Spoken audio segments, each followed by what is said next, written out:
காலை வாழ்த்துக்கள். எனக்கு அன்பு பிள்ளைகளே, நீங்கள் எல்லாரும் நலமாக இருக்கிறீர்கள் அல்லவா? லூகாஸ் விசேஷம் 19வது அதிகாரத்துல ஆண்டவராகிய இயேசு கிறிஸ்துவை எப்படியாவது பார்க்க வேண்டும் என்று ஓடோடி வந்த சகேயு என்ற ஒரு மனிதனை குறித்து நாம் வாசிக்கிறோம்.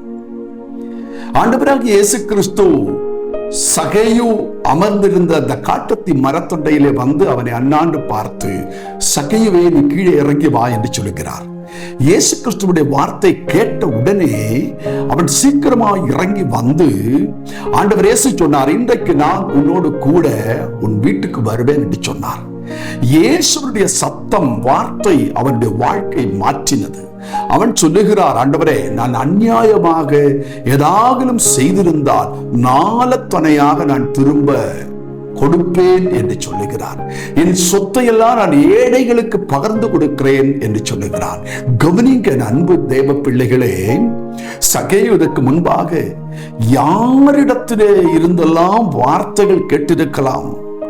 தேசத்து ராஜாவுடைய வார்த்தை கேட்டிருக்கலாம், அரசியல்வாதிகளுடைய வார்த்தைகள் கேட்டிருக்கலாம், சிறந்தவர்கள், படித்தவர்கள், அறிவுள்ளவர்கள், இப்படி மேன்மையானவர்களுடைய வார்த்தைகள் எல்லாம் அவன் காதலை விழுந்திருக்கும். ஆனா யாருடைய வார்த்தைகளும் அவன் வாழ்க்கையை மாற்றவில்லை. என் ஆண்டவராகிய இயேசு கிறிஸ்துவனுடைய ஒரு வார்த்தை அவனுடைய வாழ்க்கையை தலைகீழாய் மாற்றினது. அவன் சொல்லுகிறார், அவன், ஆண்டவரே, நீ இன்றைக்கு என்னோடு கூட வீட்டுக்கு வரணும். இயேசு கிறிஸ்து அவனோடு கூட வீட்டுக்கு செல்லுகிறார். என் ஆண்டவர் சொல்லுகிறார், இன்றைக்கு இந்த வீட்டுக்கு ரட்சிப்பு வந்தது. என் அன்பு பிள்ளைகளே, நீங்கள் யாருடைய எல்லாம் வார்த்தைகள் கேட்டிருக்கலாம். மனித வார்த்தைகள் உங்களை சோர்வடையத்தான் செய்யும்.